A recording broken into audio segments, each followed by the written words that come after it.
కార్తీక మాసంలో వచ్చేటటువంటి శుక్లపక్షంలో వచ్చేటటువంటి ఏకాదశి నాడు ఉత్థాన ఏకాదశి లేదా ప్రబోధన ఏకాదశి అంటారు.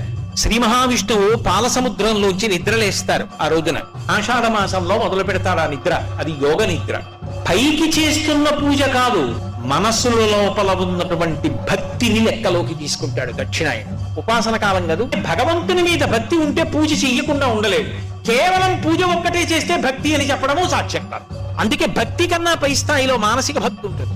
ఆ లోపల ఎంత ఎదుగుతున్నాడో అన్నదాన్ని పరమేశ్వరుడు చూస్తూ ఆ చూడ్డానికి ఇక్కడ కన్నులు మూసి లోపలికి చూస్తాడు. అది యోగ నిద్ర. అటువంటి పరమాత్మ యోగ నిద్ర యందు లోకములను గమనించి కార్తీక మాసంలో వచ్చేటటువంటి శుక్లపక్షంలో వచ్చేటటువంటి ఏకాదశి నాడు క్షీరసాగరంలోంచి లేచి ద్వాదశి తిథి నాటికి ఒకనాడు మాట ఇచ్చాడు కనుక బృందకి ఆయన తులసి బృందావనంలోకి వస్తాడు. అందుకే ఆ రోజున